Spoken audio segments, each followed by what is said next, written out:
The bandits looked on with astonishment at this singular conduct until they heard footsteps.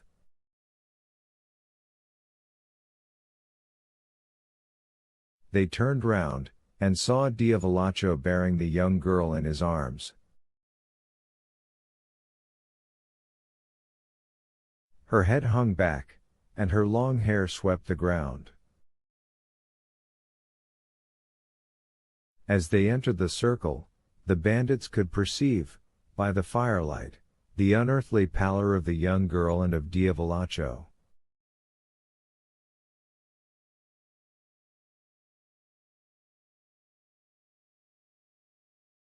This apparition was so strange and so solemn, that every one rose, with the exception of Carlini, who remained seated, and ate and drank calmly.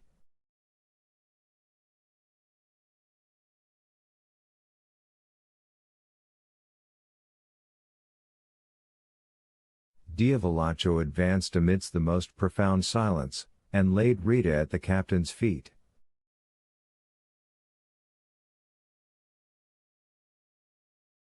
Then every one could understand the cause of the unearthly pallor in the young girl and the bandit. A knife was plunged up to the hilt in Rita's left breast.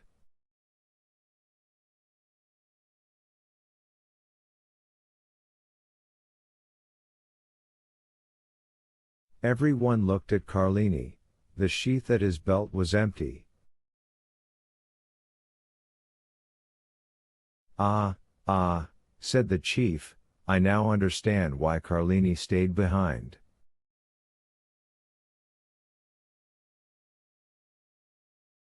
All savage natures appreciate a desperate deed.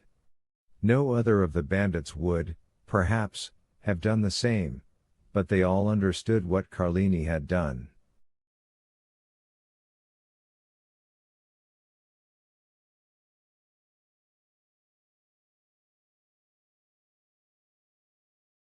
"Now, then," cried Carlini, rising in his turn, and approaching the corpse, his hand on the butt of one of his pistols, "does any one dispute the possession of this woman with me?" "No," returned the chief, "she is thine."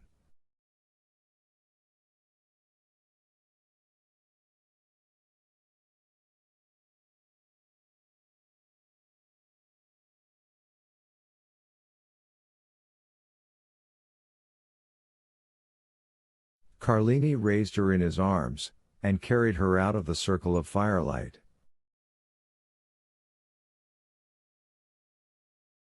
Cucumetto placed his sentinels for the night, and the bandits wrapped themselves in their cloaks, and lay down before the fire.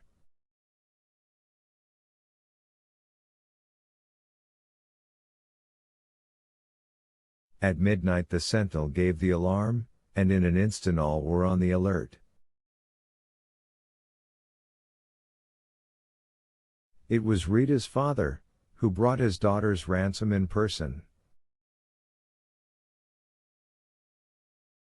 "Here," said he, to Cucumetto, "here are 300 piastres, give me back my child."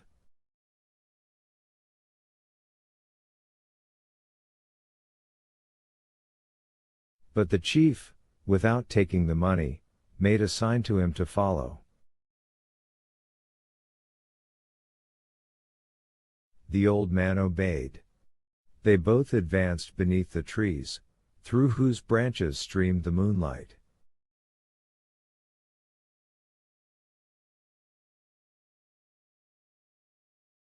Cucumetto stopped at last, and pointed to two persons grouped at the foot of a tree.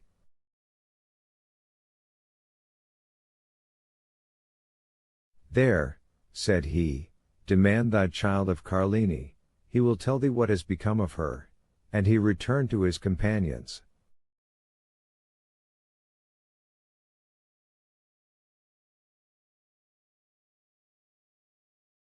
The old man remained motionless. He felt that some great and unforeseen misfortune hung over his head.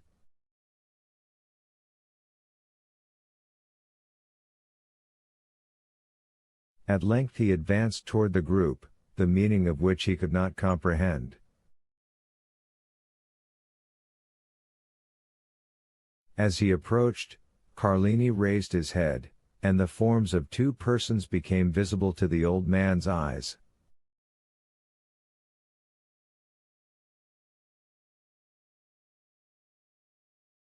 A woman lay on the ground, her head resting on the knees of a man, who was seated by her.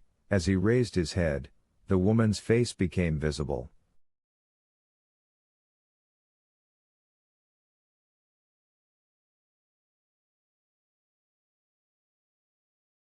The old man recognized his child, and Carlini recognized the old man.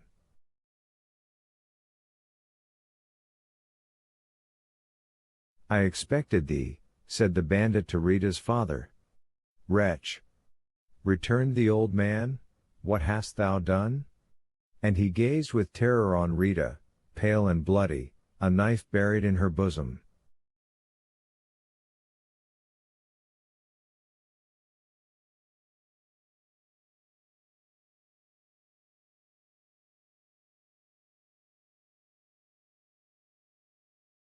A ray of moonlight poured through the trees, and lighted up the face of the dead. "Cucumetto had violated thy daughter," said the bandit. "I loved her, therefore I slew her, for she would have served as the sport of the whole band."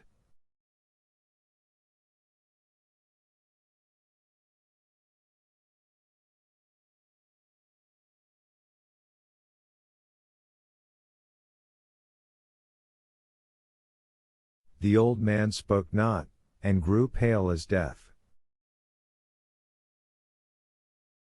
"Now," continued Carlini, "if I have done wrongly, avenge her," and withdrawing the knife from the wound in Rita's bosom, he held it out to the old man with one hand, while with the other he tore open his vest. "Thou hast done well," returned the old man in a hoarse voice. "Embrace me, my son."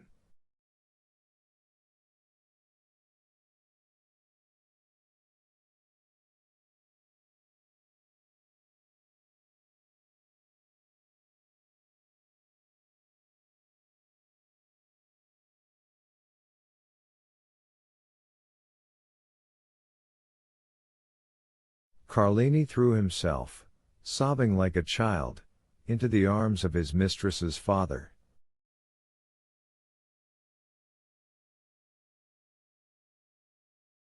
These were the first tears the man of blood had ever wept. "Now," said the old man, "aid me to bury my child."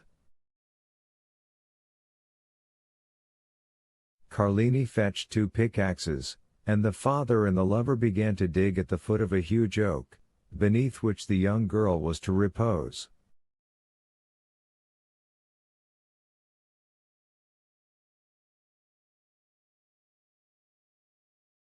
When the grave was formed, the father kissed her first, and then the lover.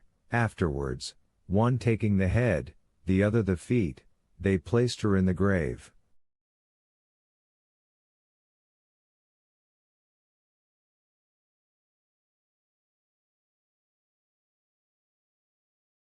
Then they knelt on each side of the grave, and said the prayers of the dead. Then, when they had finished, they cast the earth over the corpse, until the grave was filled.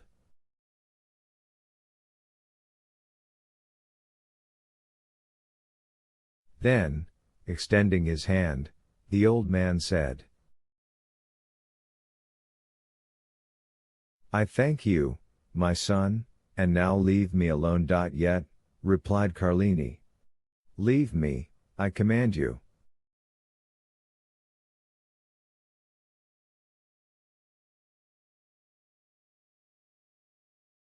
Carlini obeyed, rejoined his comrades, folded himself in his cloak, and soon appeared to sleep as soundly as the rest.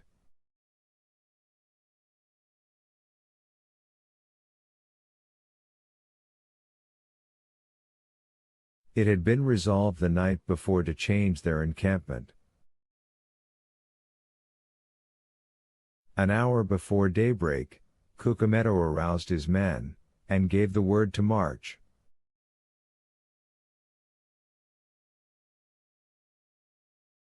but Carlini would not quit the forest, without knowing what had become of Rita's father.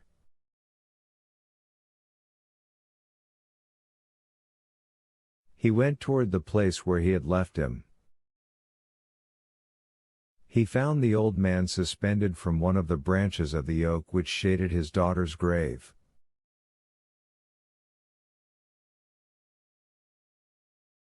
He then took an oath of bitter vengeance over the dead body of the one and the tomb of the other.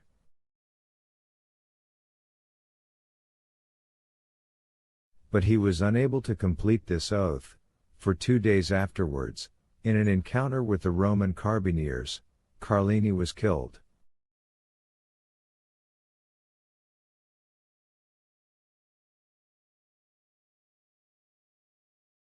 There was some surprise, however, that, as he was with his face to the enemy, he should have received a ball between his shoulders.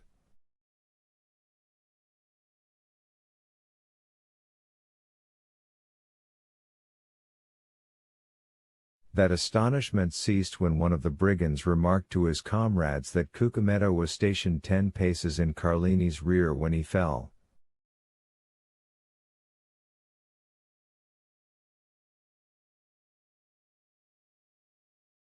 On the morning of the departure from the forest of Frosinone he had followed Carlini in the darkness, and heard this oath of vengeance, and, like a wise man, anticipated it.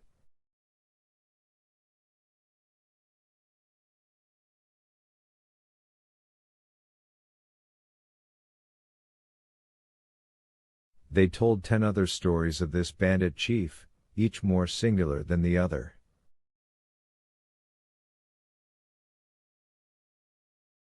Thus, from Fondi to Perugia, every one trembles at the name of Cucumetto.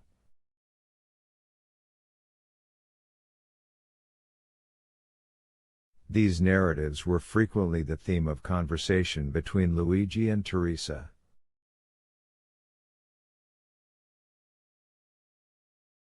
The young girl trembled very much at hearing the stories, but Vampa reassured her with a smile, tapping the butt of his good fowling piece, which threw its ball so well, and if that did not restore her courage, he pointed to a crow, perched on some dead branch, took aim, touched the trigger, and the bird fell dead at the foot of the tree.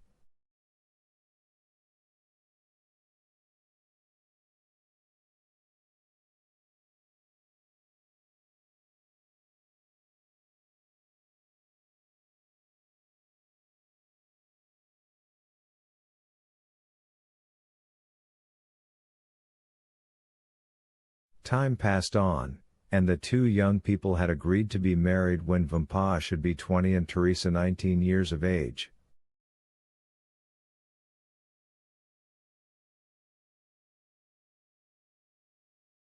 They were both orphans, and had only their employers' leave to ask, which had been already sought and obtained.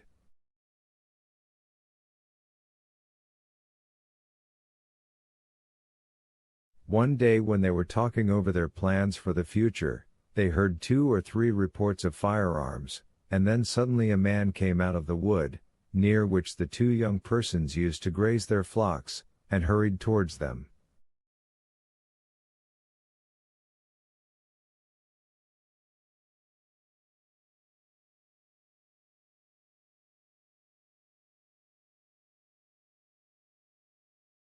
When he came within hearing, he exclaimed, "I am pursued, can you conceal me?" They knew full well that this fugitive must be a bandit, but there is an innate sympathy between the Roman brigand and the Roman peasant, and the latter is always ready to aid the former.